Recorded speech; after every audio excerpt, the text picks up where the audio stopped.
Now, this is a very interesting topic. Why do people in the Middle East have some of the lowest rates of cancer if we compare this to the entire world? Let's do a deep dive. Now, the other name for the Middle East is West Asia. Now, what's conflicting about this information is they have a very low cancer rate, but a very high consumption of sugar rate. And I've done all the videos on this where sugar feeds cancer. So the question is, how are they actually getting lower rates of cancer despite consuming so much sugar? In fact, the Middle East consume more sugar than pretty much any other parts of the world. Now, yes, they have a lot of diabetes and they have obesity and they have other issues, but cancer is on the low side. Now, if we take the average of how many people get cancer in the entire world, it's 198 people out of every 100,000 people get cancer. Now, if we take a look at individual parts of the Middle East, we have Saudi Arabia. 96 people get cancer out of 100,000. Yemen, 97 people out of 100,000. Oman, 104. Qatar, 107. UAE, it's 107. And Kuwait is 116 people out of 100,000 people get cancer. So you can see, if you live in these countries, you have a much less risk of getting cancer. Let's compare this with Australia. 468 people out of 100,000 get cancer. They take number one. They get first place in getting cancer. Number two, Ireland is 374 people out of 100,000 people. Next one is Hungary, 368 people, okay, out of 100,000. And then United States, 352 people out of 100,000 people develop cancer. So what is so unique about the Middle East? Well, number one, fasting, Ramadan. Now, Ramadan is a religious fast that extends over the course of 1 month. Now, that 1 month is just 1 month out of the entire year. What blows my mind is they're fasting right after sunrise to sunset. So they're usually eating before that and eating after that. So Ramadan is considered a type of intermittent fasting only for 1 month and produces a tremendous decrease in rates of getting cancer. That's quite remarkable. So why does fasting help with preventing cancer? Well, it starves cancer.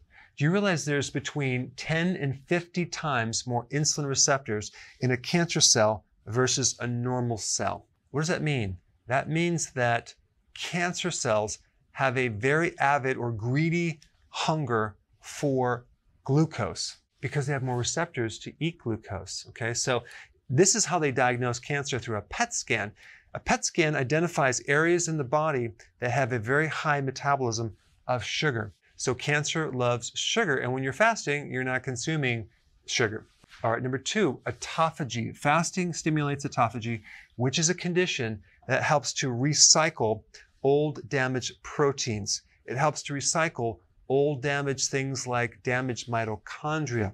And if we look at what cancer really is, it's damage to your mitochondria. When the mitochondria is damaged, the mitochondria then adapts its metabolic system to a different way of dealing with energy. It ferments glucose.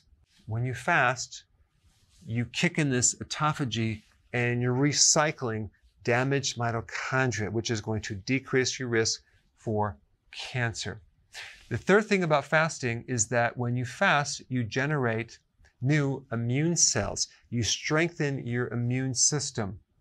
Your immune system becomes stronger. You generate more killer T cells, which directly kill cancer cells and viruses.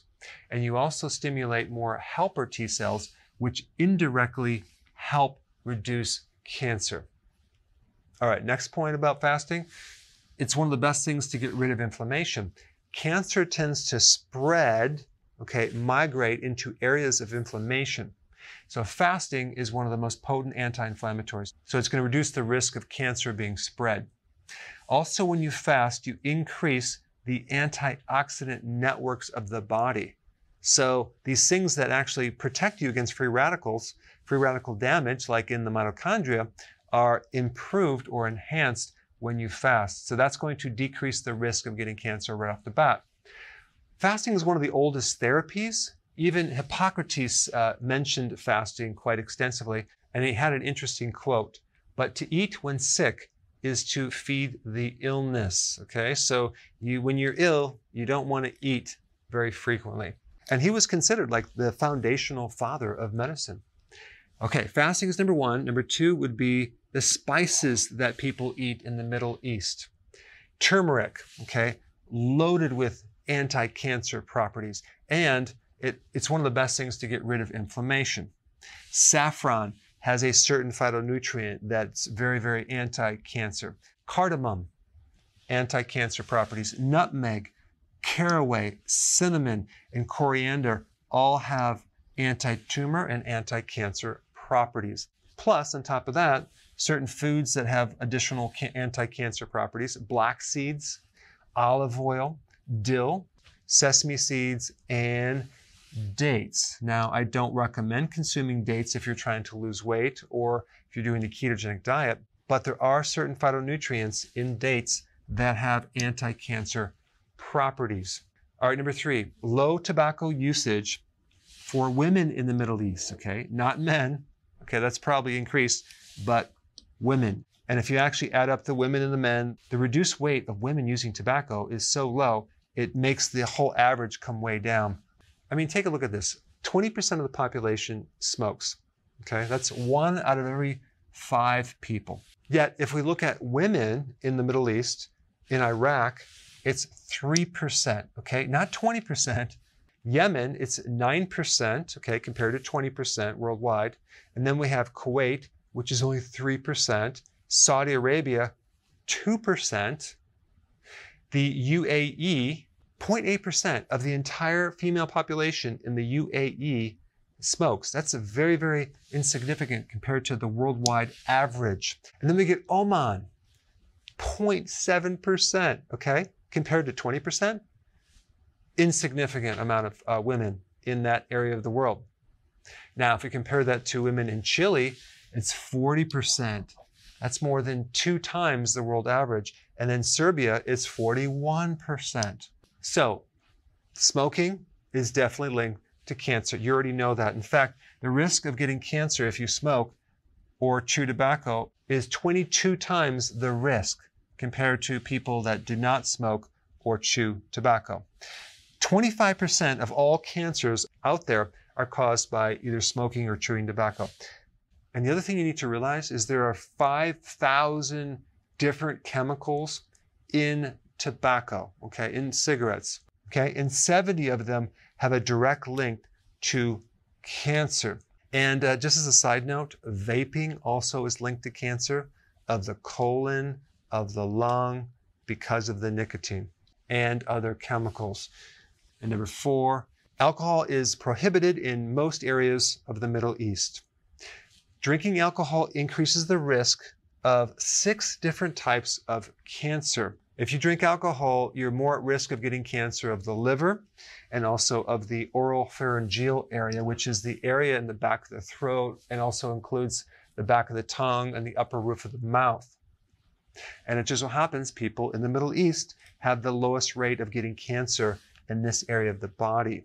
The areas of the world that have the highest risk of getting this cancer are Western Europe, Northern Europe, and North America. All right, now the question is, they're doing all these spices, they're fasting, they're not smoking as much, and they're not drinking alcohol as much. Then why aren't these numbers even lower? Okay, well, it's probably because they consume more sugar than any other area of the world, as well as more high fructose corn syrup, and cancer loves sugar. It could also be linked to the obesity situation. Over 30% of the population is obese, and there's more risk of getting cancer if you're obese. Also, they have very, very low vitamin D levels. In fact, 80% of the population is low in vitamin D. And vitamin D is very, very important in protecting someone against cancer and reducing the risk. And it just so happens when you consume that much sugar, you're going to also deplete vitamin D. And vitamin D is essential in keeping your immune system very, very strong. And then one last thing is called polymorphism. What is polymorphism? That is a condition where the genetics or the genes are altered in a way that there's kind of like a defect in the genes, and there's a higher ratio of people with this genetic defect in the vitamin D receptor, okay, for vitamin D. So if your receptor is defective and you can't absorb vitamin D as well, okay, for some reason, then you're going to be low in vitamin D, in which case, if you do live in the Middle East, what you should be doing is taking more vitamin D on a regular basis. All right, now that you know why the Middle East has low rates of getting cancer, the next question is, how could you potentially lower this even further? And I created a video just on the topic. Check this out right here.